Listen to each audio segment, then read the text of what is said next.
오래전에 천안 신학대학원에서 차를 운전하며 내려오다가 FM 라디오 방송을 듣고 있었습니다. 그때 해바라기의 사랑으로라고 하는 노래가 라디오를 켰는데 흘러나왔습니다.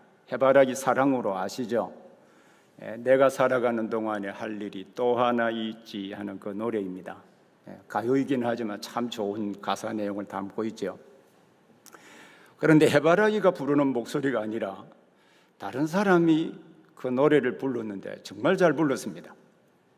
근데 그 노래를 끝까지 듣다가 그 사람이 잘 부르긴 하지만 이 가슴으로 전해지는 생명력이 없고 좀 밋밋하다는 느낌을 받았습니다.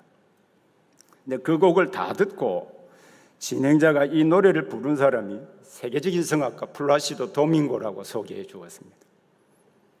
그때 그 노래에 왜 소울이 없는지, 왜 그 노래에 생명력이 없는지 그때 그 멘트를 통해서 딱 알게 되었습니다. 이 플라시도 도밍고가 이 노래를 선택하여 부를 때 그는 그 노래가 어떤 의미인지 아마도 설명을 자세하게 들었을 것입니다. 그래도 우리말이 가지고 있는 의미를 알지 못하는 그가 그 노래가 가지고 있는 그 의미와 정서와 감정을 그대로 담아낼 수는 없지 않겠습니까? 집에 와서 검색해 보니까 이 플라시도 도밍고가 잘 아는 한상욱, 최영섭 곡인 그리운 금강산도 불렀는데 그 노래를 역시 듣다가 우리 언어가 가지고 있는 느낌과 감성과 우리나라 역사가 가진 분단의 아픔을 그 노래에 담지 못했다는 것을 발견하게 되었습니다. 성경에 하나님의 뜻을 말로 계시하시되 어떤 특별한 역사적 배경에서 계시하셨습니다. 말이 가진 느낌과 의미를 충분히 이해하고 그 말이 어떤 문맥과 어떤 역사적 정황에서 놓여 있는지를 알지 못하고 그 글을 읽으면, 또한 성경의 내용을 읽으면 그 의미를 알 수 없을 뿐만 아니라 마음을 움직일 수가 없습니다. 그 안에 소울을 담을 수가 없지 않습니까? 그래서 교회 역사에서 전통적으로 성경을 바르게 읽고 해석하려면 역사적이고 문법적으로 해석해야 된다고 가르쳤습니다. 우리가 고백하고 있는 웨스트민스터 신앙고백에서 1장이 여러분 성경에 대한 것입니다. 성경에 보면 통상적인 방편을 합당하게 사용하면 많이 배운 사람이든 적게 배운 사람이든 누구든지 하나님의 말씀을 충분히 이해할 수 있다라고 고백했습니다. 이 고백 맞습니다. 이 통상적인 방편이 일반 상식이고 역사적이고 문법적인 해석을 의미합니다. 히브리서 저자가 이거를 쓸 당시의 역사적 상황에서 외부적으로나 내부적으로 환난과 핍박과 어려움들을 많이 당하고 있었습니다. 그들 중에 하나님을 멀리하고 죄의 유혹에 빠져드는 사람들도 있었습니다. 여러분 히브리서 3장 12절부터 13절의 말씀을 한번 보시기를 바랍니다. 앞에 자막을 보셔도 되겠습니다. 우리 함께 읽겠습니다.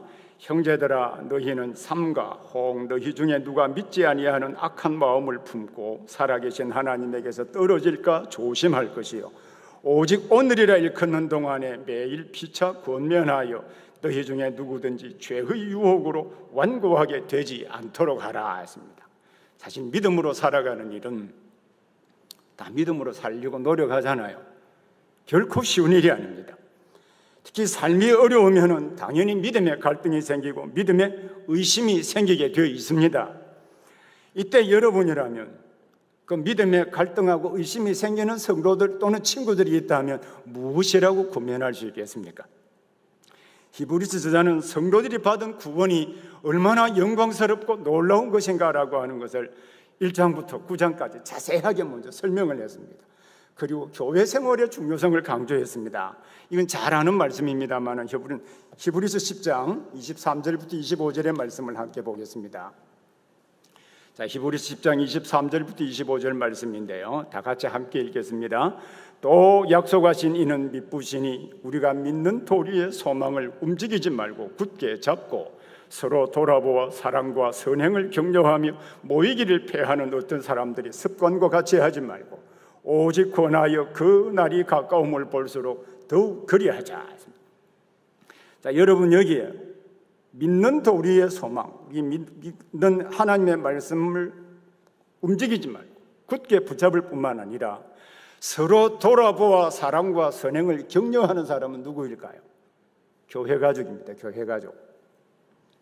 그래서 교회 생활의 중요성을 통해서 여러 성도들이 환난과 핍박과 어려움으로 말미암아 믿음의 갈등을 느끼는 성도들에게 바로 사랑과 선행을 격려하며 그럴 때일수록 모이기에 힘써자고 격려하라고 권하고 있습니다.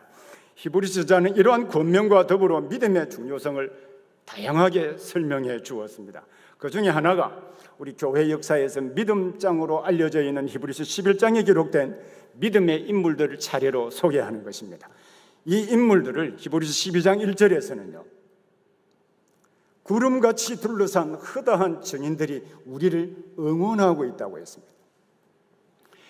히브리서 저자는 구약 성경에 기록된 수많은 믿음의 인물들을 역사적으로 간략하게 그들의 믿음의 특징들을 기술하고 있습니다.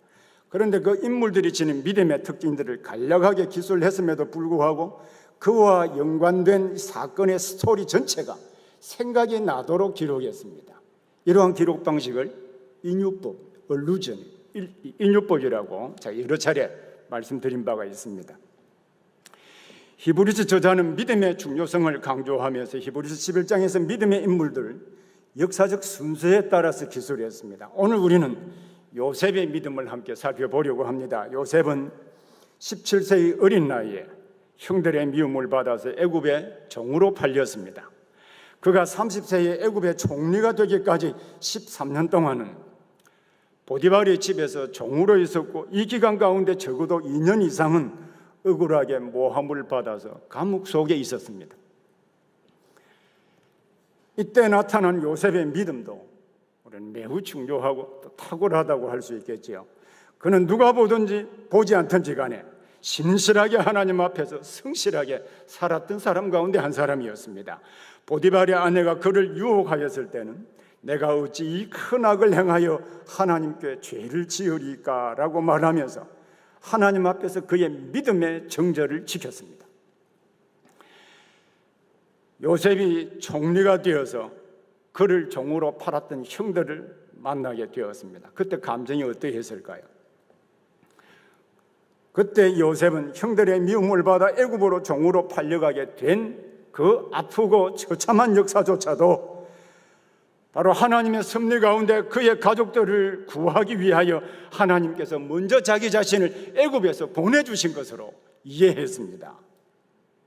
그는 하나님의 섭리의 신실하심을 믿었던 것이죠. 이 모두가 요셉의 믿음의 중요한 내용입니다. 하지만 히브리서 저자는 요셉의 이러한 믿음을 하나도 소개하지 아니하고 그가 죽을 때 그의 자손들에게 유언한 내용만 딱 두 마디만 소개하고 있습니다. 그것이 히브리서 11장 22절입니다. 믿음으로 요셉은 임종시에 이스라엘 자손들이 떠날 것을 말하고 한 부분, 또 하나는 자기 뼈를 위하여 명하였으며. 히브리서 저자가 기술한 이 내용은 창세기 50장 22절부터 26절에 기록된 내용을 요약하여 진술한 것입니다. 저자는 이 요셉의 믿음을 설명해 주는 많은 부분이 있지만 그의 임종시의 유언으로 한 말을 중심으로 그의 믿음의 특징적인 부분을 당시 고통과 환난 가운데 있었던 히브리 성도들에게 전달했습니다. 그래서 오늘 설교의 주제는 요셉이 하나님이 자기 백성을 돌보시며 약속을 반드시 이루시기에 애굽에 소망을 두지 않고 가나안과 완전한 천국을 소망하며 살았듯이 우리도 하나님의 돌보심을 믿고 천국을 소망하며 살아야 한다는 것입니다. 그래서 오늘 핵심되는 주제는 완전한 천국에 대한 내용입니다. 이 주제를 중심으로 첫 번째로는 요셉은 하나님이 이스라엘을 반드시 돌보실 것을 믿었다는 것입니다. 두 번째로는 조상들에게 약속하신 땅을 주실 것을 믿었다는 내용을 살펴볼 것이고, 세 번째로는 완전한 하나님의 나라를, 즉 천국을 주실 것을 믿었다는 내용을 함께 살펴보려고 합니다. 첫 번째로 요셉은 하나님이 이스라엘을 반드시 돌보실 것을 믿은 내용을 우리 함께 살펴보겠습니다. 히브리서 11장 22절에 보면 믿음으로 요셉은 임종시에 이스라엘 자손들이 떠날 것을 말하고 또 자기 뼈를 위하여 명하였으며라고 기록하고 있습니다. 이 짧은 기사에 대한 실제 사건이 창세기 50장 24절 25절에 좀 더 자세하게 기록이 되어 있습니다. 조금 전에 읽었습니다만 다시 한번 보십시오. 창세기 50장 24절 25절입니다. 우리 함께 읽겠습니다. 요셉이 그의 형제들에게 이르되 나는 죽을 것이나 하나님이 당신들을 돌보시고 당신들을 이 땅에서 인도하여 내사 아브라함과 이삭과 야곱에게 맹세하신 땅에 이르게 하시리라 하고, 요셉이 또 이스라엘 자손에게 맹세시켜 이르기를 하나님이 반드시 당신들을 돌보시리니 당신들은 여기서 내 해골을 메고 올라가겠다 하라 하였더라 했습니다. 이 기록을 보면 요셉이 임종시에 그의 형제들에게 하나님이 반드시 당신들을 돌보시고 당신들을 애굽 땅에서 인도하여 아브라함과 이삭과 야곱에게 맹세하신 땅에 이르게 하실 것이라고 말했습니다. 여기에 그의 형제들은 물론 요셉의 그 형제들을 포함하기도 하겠습니다만 더 넓은 의미로 이스라엘 자손들을 의미한다고 보아야 할 것입니다. 요셉은 하나님이 두 가지를 반드시 행하실 것을 믿었습니다. 하나는 하나님이 반드시 이스라엘을 돌보실 것이다 라는 것이고요, 또 하나는 아브라함과 이삭과 야곱에게 맹세한 땅에 이르게 하실 것이다 라는 것입니다. 창세기 50장 24절에 하나님이 당신들을 돌보시고 라고 하는 말씀, 하나님이 당신들을 돌보시고 라는 말씀을 밑줄을 그으시면, 수업 시간도 아닌데 시험에 나올 것도 아니지만 밑줄을 그으시면 나중에 잘 기억을 하지 않겠습니까? 하나님이 당신들을 돌보시고라고, 이 돌본다라고 하는 개역 개정판에는 돌본다라고 번역이 되어 있습니다만은 이 동사가 히브리어 말로 파카드입니다. 파카드인데 킹제임스 버전에서는 방문한다라고 번역을 했습니다. 또한 이 단어는 지켜보다, 관심을 가진다라고 하는 뜻으로 동일한 어근을 사용하여서 강조하는 어법으로 반드시 돌보시고 지키신다, 그런 의미로 이해될 수도 있습니다. 근데 이 단어가 사용된 바로 이 파카드라고 하는 용어가 히브리어 단어를, 요즘 검색 기능이 참 많이 발전되어 있지 않습니까? 이 파카드라는 단어를, 히브리어 단어를 치면은 성경 전체에 쭉 나옵니다. 그 성경의 용례를 보면 하나님이 자기 백성을 돌보시다가 때가 되면 그 역사 현장에 적극적으로 개입하신다. 하나님이 자기 백성을 잘 돌보시다가 때가 되면 역사 현장에 적극적으로 개입하신다라는 이 단어가 파카드입니다. 동일한 어구를 창세기 50장 25절에서는 똑같은 히브리어 어구인데 하나님이 반드시 당신들을 돌보시리니 라고 번역했죠. 요셉은 하나님은 자신이 택한 백성들을 반드시 돌보시되 때가 되면 그 역사 현장에 적극적으로 개입하여서 자기 백성을 구원하신다는 사실을 믿었습니다. 요셉의 믿음이 구체적으로 성취된 때가 출애굽 당시에 모세를 보내시며 모세를 통하여 한 말 가운데 나타나 있습니다. 그 내용이 출애굽기 3장 16절인데요. 한번 보겠습니다. 출애굽기 3장 16절입니다. 우리 함께 같이 읽겠습니다. 너는 가서 이스라엘의 장로들을 모으고 그들에게 이르기를 여호와 너희 조상의 하나님 곧 아브라함과 이삭과 야곱의 하나님이 내게 나타나 이르시되 내가 너희를 돌보아 너희가 애굽에서 당한 일을 확실히 보았노라. 내가 너희를 돌보아 그 역사 현장에 방문하여 역사 현장에 개입하여서 너희가 애굽에서 당한 그 일을 내가 보았다. 그런 뜻입니다. 하나님은 요셉의 믿음대로 이스라엘을 돌보시다가 애굽에서 그들이 고통받는 것을 아시고 적극적으로 그 역사 현장에 개입하여 그들을 구원하시기 위하여 모세를 보내셨습니다. 하나님은 요셉의 믿음대로 이스라엘이 애굽에 거주한 430년 동안 돌보시고 때가 되어 역사에 적극적으로 개입하여 모세를 통하여 애굽에서 인도해 내셨습니다. 요셉은 하나님이 자기 백성을 반드시 돌보시되 때가 되면 역사의 현장에 개입하여 구원하신다는 사실을 믿었는데 그의 믿음대로 역사 가운데 성취가 되었습니다. 자, 이것이 요셉의 첫 번째 믿음의 특징입니다. 두 번째로 요셉이 아브라함과 이삭과 야곱에게 약속하신 땅을 그의 후손들에게 주실 것을 믿었습니다. 이 내용을 함께 살펴보겠습니다. 히브리서 11장 22절을 다시 보면 요셉은 임종시에 이스라엘 자손들이 떠날 것을 말하고 라고 했습니다. 그러나 이 사건이 기록된 창세기 50장 24절에서는 요셉이 그의 형제들에게 이르되 나는 죽을 것이나 하나님이 당신들을 돌보시고 당신들을 이 땅에서 인도하여 내서 아브라함과 이삭과 야곱에게 맹세하신 땅에 이르게 하시리라. 자, 하나님이 아브라함과 이삭과 야곱에게 맹세하며 그 땅을 반드시 주심하고 약속하신 땅, 하나님은 언제 어디에서 맹세하셨을까요? 요셉이 임종시에 이스라엘 자손이 떠날 것을 말한 것은 하나님이 이스라엘 자손들에게 애굽 땅에서 인도하여 아브라함과 이삭과 야곱에게 맹세하신 땅에 이르실 것을 믿었다라고 하는 것입니다. 그래서 그의 거처가 애굽이 아니라 하나님이 약속의 땅 가나안이라는 사실을 알았다는 말이죠. 하나님이 아브라함에게 맹세하시며 이 땅을 주실 것을 구체적으로 약속하신 내용이 어디에 기록이 되어 있습니까? 창세기 15장에 기록이 되어 있습니다. 좀 긴 본문이긴 합니다만은 창세기 15장 8절부터 21절에 자세하게 기록이 되어 있습니다. 그 중에 다 읽을 생각은 없고요. 중요한 부분은 17절부터만 몇 가지 좀 보겠습니다. 자, 창세기 여러분 15장입니다. 그 17절부터 해가 져서라고 하는 부분부터 나중에 집에 가셔서 그 앞부분도 자세히 읽어보시면 좋겠습니다. 해가 져서 어두울 때 연기 나는 화로가 보이며 타는 횃불이 쪼갠 고개 사이로 지나더라. 그날에 여호와께서 아브라함과 더불어 언약을 세워 이르시되 내가 이 땅을 애굽강에서부터 그 큰 강 유브라데까지 내 자손에게 주노니 곧 개인 족속과 그니스 족속과 간몬 족속과 헷 족속과 브리스 족속과 르바 족속과 아모리 족속과 가나안 족속과 기르가스 족속과 여부스 족속의 땅이니라 하셨더라.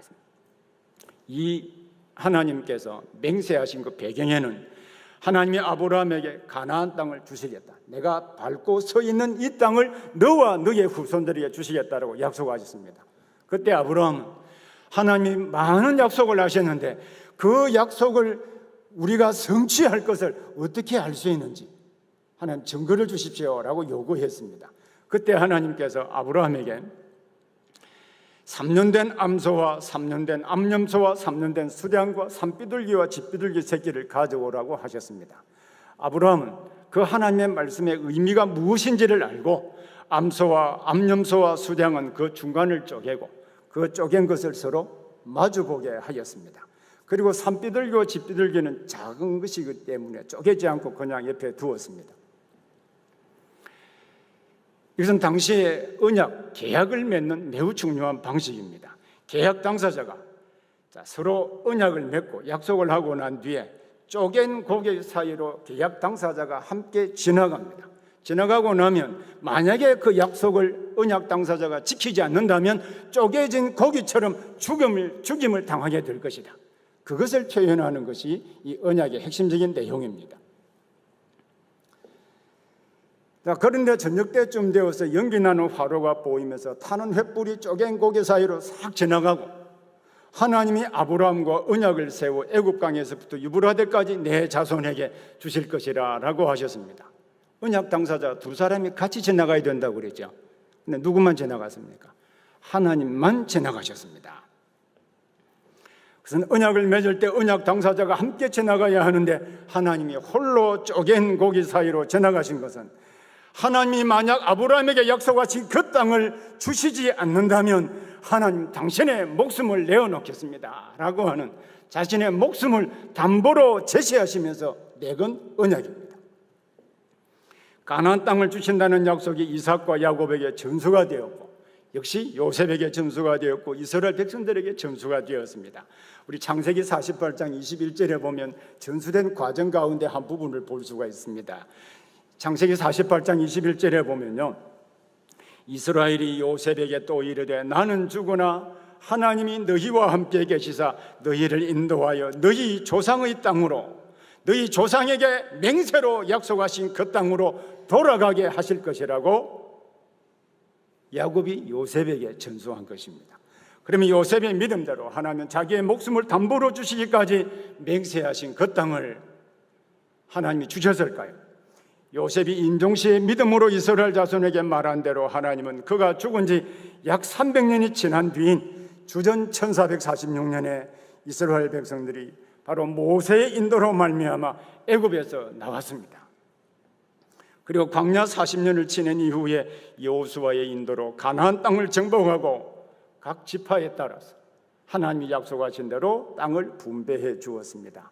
이 내용이 여호수아서 21장 43절부터 45절에 기록이 되어 있습니다. 자, 한번 보겠습니다. 여호수아 21장 43절부터 45절입니다. 다 같이 읽겠습니다. 여호와께서 이스라엘의 조상들에게 맹세하사 주리라 하신 온 땅을 이와 같이 이스라엘에게 다 주셨으므로 그들이 그것을 차지하여 거기에 거주하였으니 여호와께서 그들이 주기 위해 안식을 주셨으되 그 조상들에게 맹세하신 대로 하셨으므로 그들이 모든 원수들 중에 그들과 맞선 자가 하나도 없었으니 이는 여호와께서 그들의 모든 원수들을 그들의 손에 넘겨주셨음이니라. 여호와께서 이스라엘 족속에게 말씀하신 선한 말씀이 하나도 남음이 없이 다 응하였더라. 이뿐만 아니라 요셉은 이스라엘 자손에게 하나님이 반드시 돌보시되 때가 되면 역사에 적극적으로 개입하실 것이기 때문에 그때 자기의 해골을 가져갈 것을 명령한 바가 있습니다. 그가 명령한 대로 모세는 요셉이 임종시의 한 말을 기억하고 요셉의 해골을 취하여 떠났습니다. 그리고 가나안을 정복한 이후에 요셉의 유고를 그의 장자 므낫세가 기업을 받았고 그의 차자인 에브라임이 받은 기업의 경계지역인 세겜 땅에 장사했습니다. 자, 이 내용이 출애굽기 13장 19절과 여호수아 24장 32절에 성취되었다고 기록을 하고 있습니다. 출애굽기 13장 19절을 보면요, 모세가 요셉의 유고를 가졌으니 이는 요셉이 이스라엘 자손으로 단단히 맹세하게 하여 이르기를 하나님이 반드시 너희를 찾아오시리니 너희는 내 유고를 여기서 가지고 나가라 하였습니다. 그리고 여호수아 24장 32절 또 이스라엘 자손이 애굽에서 가져온 요셉의 뼈를 세겜에 장사하였으니 이곳은 야곱이 백크시타를 주고 세겜의 아버지 하몰의 자손들에게서 산 밭이라. 그것이 요셉 자손의 기업이 되었더라. 그러면 요셉이 믿은 대로 역사 가운데 다 성취가 된 것이죠. 믿음과 현실이 일치가 된 것입니다. 요셉은 그의 조상 아브라함과 이삭과 야곱에게 약속하신 것이 언제 어떤 방식으로 이루실 것인지 당시에는 완전히 이해하지 못했을 수도 있습니다만은 적어도 그의 조상 아브라함에게 맹세로 약속하신 땅을 주신다는 사실을 확실히 믿었습니다.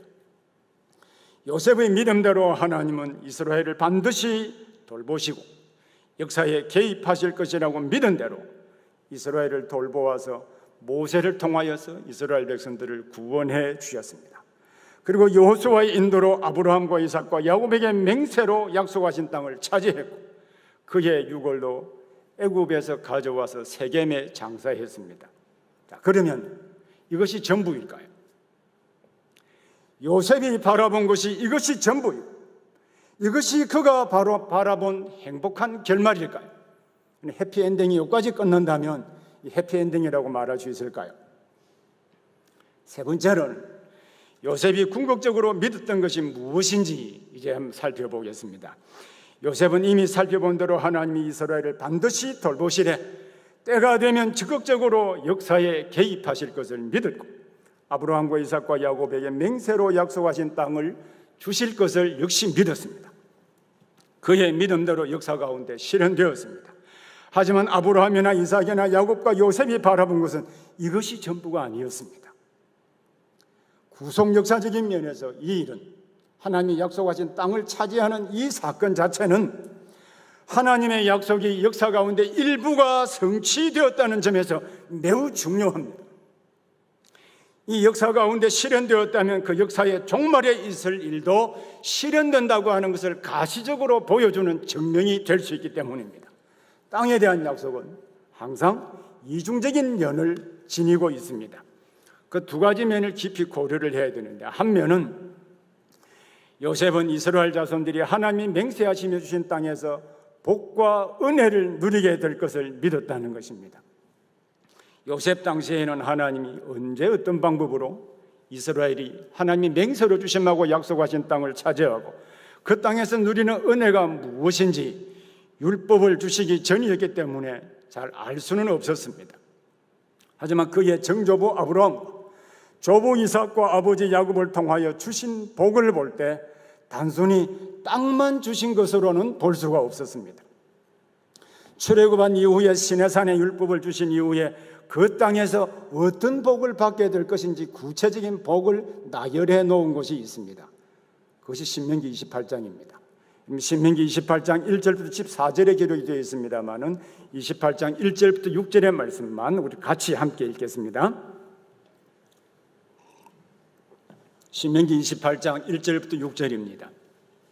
내가 내 하나님 여호와의 말씀을 삼가 듣고 내가 오늘 내게 명령하는 그의 모든 명령을 지켜 행하면 내 하나님 여호와께서 너를 세계 모든 민족 위에 뛰어나게 하실 것이라. 내가 내 하나님 여호와의 말씀을 청종하면 이 모든 복이 내게 임하며 내게 이르리니 성읍에서도 복을 받고 들에서도 복을 받을 것이며 내 몸의 자녀와 내 토지의 소산과 내 짐승의 새끼와 소와 양의 새끼가 복을 받을 것이며 내 광주리와 떡반죽 그릇이 복을 받을 것이며 내가 들어와도 복을 받고 나가도 복을 받을 것이니라. 우리 한박교회 성도들이 사실 이 복을 받기를 원합니다.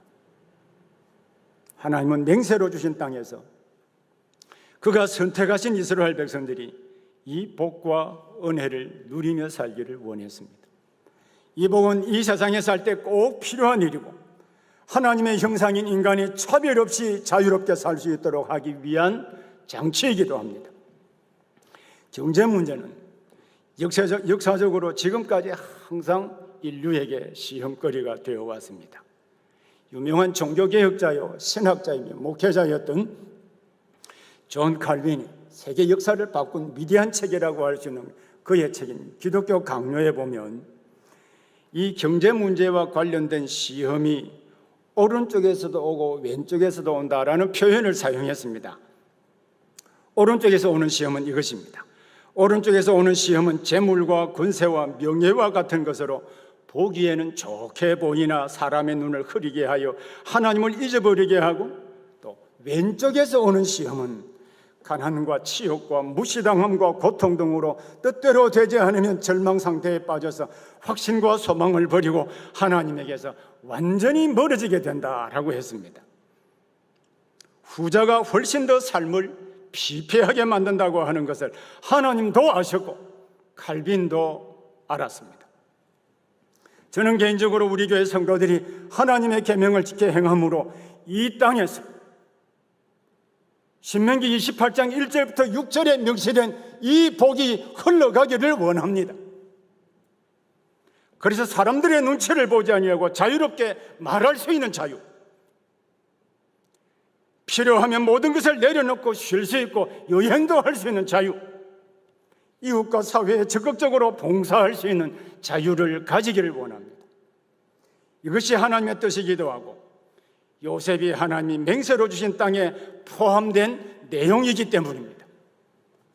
그러나 성경의 역사를 볼 때 이스라엘이 이 복을 다 받았다 할지라도 긴 역사 가운데 다 누리지는 못했습니다.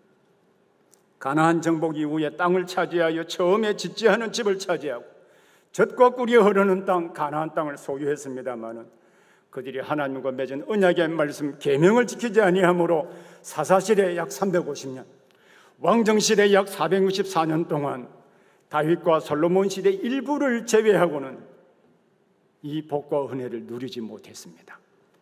바벨론 포로에서 돌아온 이후에 부분적으로 하나님의 은혜와 복을 에스라와 느헤미야를 통하여 누리기도 했습니다. 그러나 이 복 역시 계속되지는 못했습니다. 예수님이 이 세상에 오신 이후에 주 70년에는 로마의 티토 장군에 의해 성전과 성벽이 다 허물어졌습니다.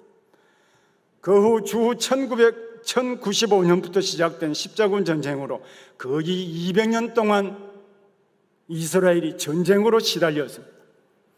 지금도 예루살렘에 가보면 긴 역사 가운데 성전과 성벽이 무너졌다 다시 건축되었다, 무너졌다 다시 건축되었다라고 하는 이 반복된 흔적들이 그 성벽에 그대로 나타나 있습니다. 요셉이 이스라엘이 애굽을 떠나서 하나님이 맹세로 약속하신 땅에 들어가기를 그토록 소망했던 땅이 바로 이러한 땅이었을까요? 그것은 아닙니다. 요셉이 가나안 땅을 소망한 또 한 면은 아브라함과 이삭과 야곱과 요셉이 바라보았고 이스라엘 백성들이 바라보았던 땅, 그 땅은 새하늘과 새 땅입니다. 다시 한번 지난번에 살펴본 내용입니다만은 히브리서 11장 13절부터 16절을 보겠습니다.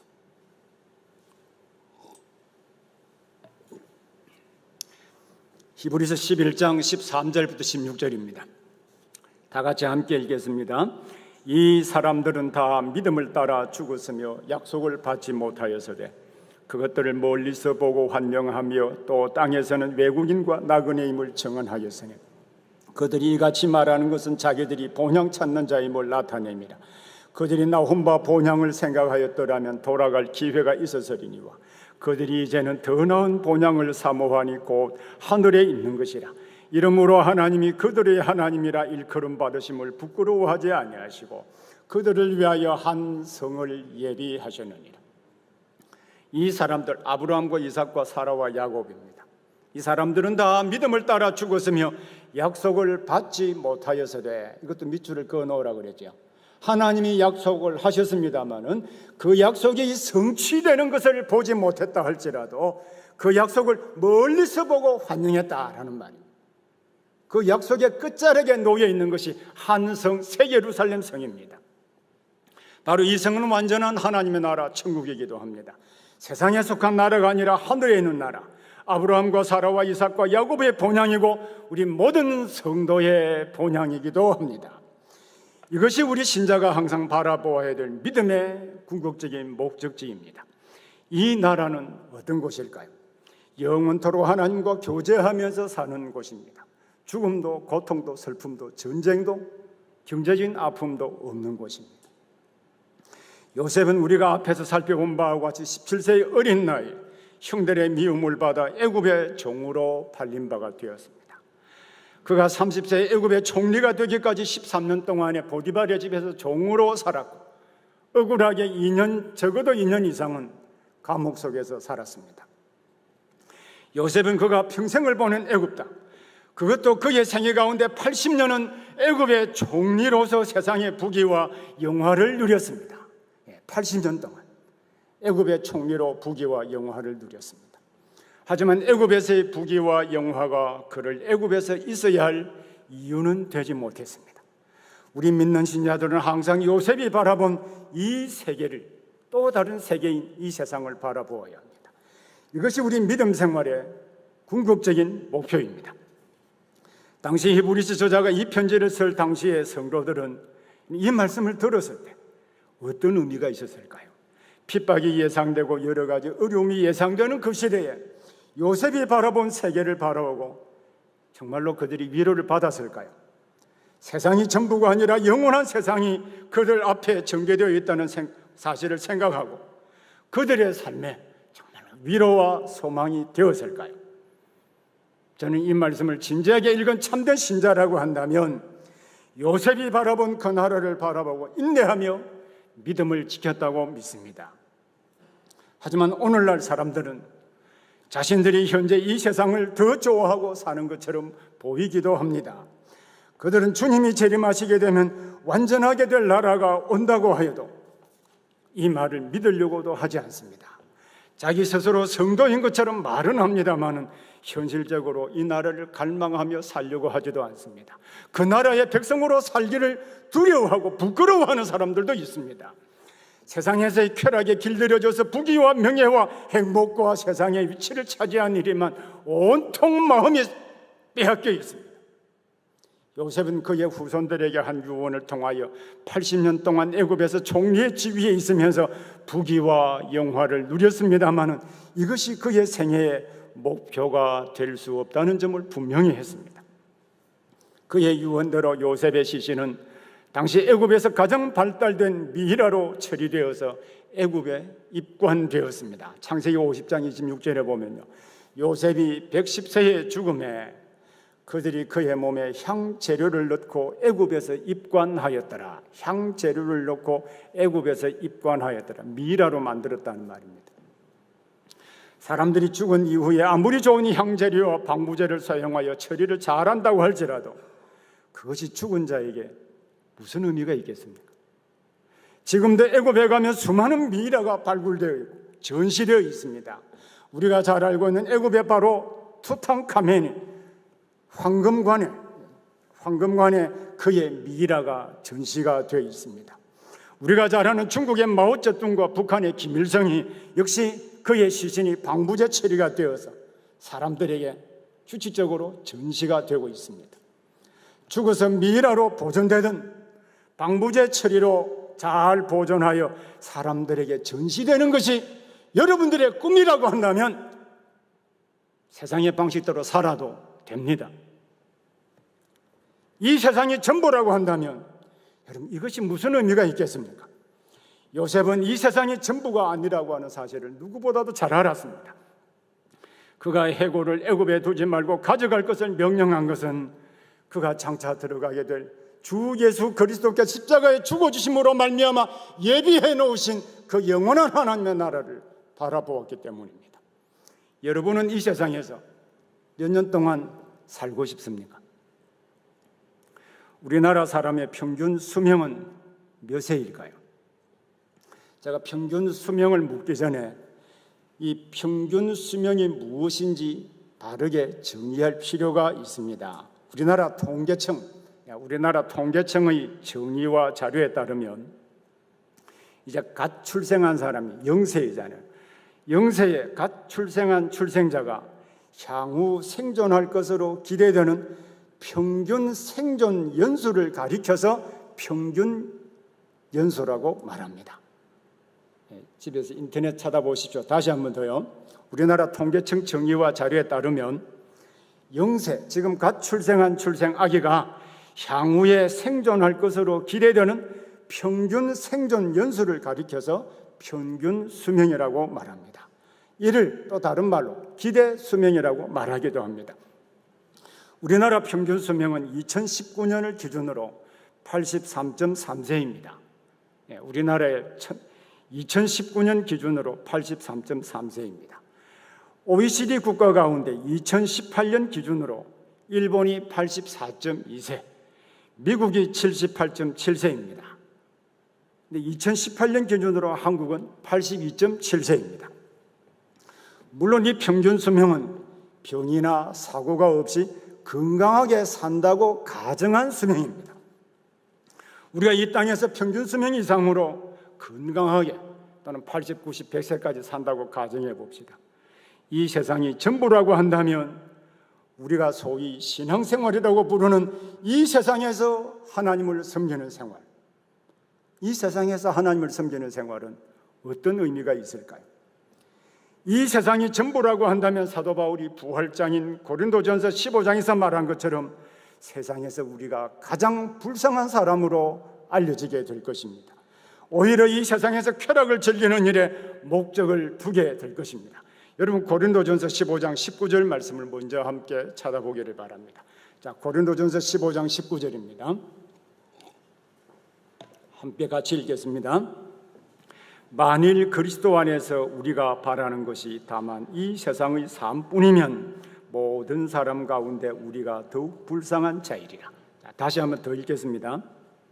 만일 그리스도 안에서 우리가 바라는 것이 다만 이 세상의 삶뿐이면 모든 사람 가운데 우리가 더욱 불쌍한 자리라. 다음 고린도전서 15장 32절을 보십시오. 역시 함께 읽겠습니다. 내가 사람의 방법으로 에베소에서 맹수와 더불어 싸웠다면 내게 무슨 유익이 있으리요? 죽은 자가 다시 살아나지 못한다면 내일 죽을 터이니 먹고 마시자 하리라. 우리가 이 땅에서 길게 살아야 80, 90, 100년 산다고, 이것이 전부라고 한다면 이 땅에서 복음을 위하여 수고하며 이 땅의 의를 수행하며 이 땅에 하나님의 나라의 복음을 위하여 헌신하는 일이 어떤 의미가 있겠습니까? 이 자리에 저와 여러분이 앉아서 예배에 이 무더운 여름 날씨에 참여하는 의미가 어디에 있겠습니까? 그러나 우리는 요셉이 꿈꾸었던 완전한 하나님의 나라를 소망하며 살고 있습니다. 왜냐하면 우리는 그리스도 안에서 구원을 받았고 언젠가 우리 주님이 부활하신 것처럼 우리도 부활하여 주님과 함께 그 영원하고 완전한 나라, 죄와 고통과 질병이 없는 나라, 차별이 없고 자유로운 그 나라에 살게 될 것입니다. 이 나라를 소망하는 사람은 이 세상에서 사는 방법이 다르게 되어 있습니다. 우리가 이 땅에서 질병이 없고 사고가 없다면 80세에서 100세 전으로 살게 될 것입니다. 그러나 이 생애가 전부라고 한다면 우리가 이 땅에서 믿음을 지켜야 할 이유가 어디에 있겠습니까? 이 세상에서 어떻게 사느냐 하는 이 문제가, 이 세상에서 믿음을 지키면서 어떻게 사느냐라는 이 문제가 그 영원한 나라를 소유하느냐 소유하지 않느냐 그 문제를 결정한다면 믿음으로 사는 이 문제는 중요하지 않을까요? 하나님의 말씀대로 성실하고 정직하게 사는 일이 중요하지 않을까요? 오늘 우리는 요셉의 믿음 특징 3가지를 함께 살펴보았습니다. 첫 번째로는 요셉은 하나님이 자기 백성을 돌보시되 때가 되면 반드시 역사에 개입하여 구원하실 것을 믿었습니다. 이와 같이 하나님은 그리스도 안에서 구속받은 우리들을 돌보시되 때가 되면 우리가 사는 역사 현장에 적극적으로 개입하여서 우리의 모든 상황에서 구원해 주실 것입니다. 두 번째로는 요셉은 그의 조상 아브라함과 이삭과 야곱에게 약속하신 것이 언제 어떤 방법으로 이루실 것인지 완전하게 이해하지는 못했다 할지라도 적어도 그의 조상 아브라함에게 맹세로 약속하신 땅을 주실 것을 믿었습니다. 우리에게도 기도 응답의 약속을 포함하여서 성령을 통하여 항상 함께 하실 것이라고 말씀하신 것처럼 오늘도 그 약속을 하나님이 반드시 이루어 주실 것을 믿습니다. 세 번째로 요셉은 땅에서 누리는 복이 전부가 아니라 완전한 하나님의 나라 천국을 주신다는 사실을 믿었습니다. 우리가 이 세상에 몇 년을 살지 길어야 70에서 90세를 산다고 해도 이 세상뿐이라고 한다면 바울이 말한 대로 우리가 이 세상에서 의를 위하여 싸우며 믿음을 지키며 사는 삶이 무슨 의미가 있겠습니까? 요셉이 바라보았던 천국을 소망하는 사람들이 되기를 바랍니다. 이 소망을 가진 우리 믿음의 선배들은 복음과 의를 위하여 고난까지 당할 수 있었을 뿐만 아니라 세상이 전부가 아니라는 사실을 알고 가난한 사람이나 고통받는 사람의 이웃과 친구가 되어주고 그들과 삶을 나누면서 살았습니다. 저는 우리 교회 모든 믿음의 가족들이 요셉이 궁극적으로 바라보았던 그 복된 나라를 바라보면서 이러한 삶을 살다가 우리가 그토록 보기를 원하는 주님도 만나보고 아브라함과 이삭과 야곱과 오늘 본문의 주인공인 요셉도 꼭 만나볼 수 있기를 바랍니다. 저는 개인적으로 우리 교회의 권사로 묵묵히 책임을 다하시다가 마지막에 자신의 시신까지 의과대학의 질병으로 고통받는 사람들을 치료하는 일에 쓰라고 씨름 재료로 주신 저의 장모님 이경혜 권사님을 꼭 만나보기를 원합니다. 기도하겠습니다.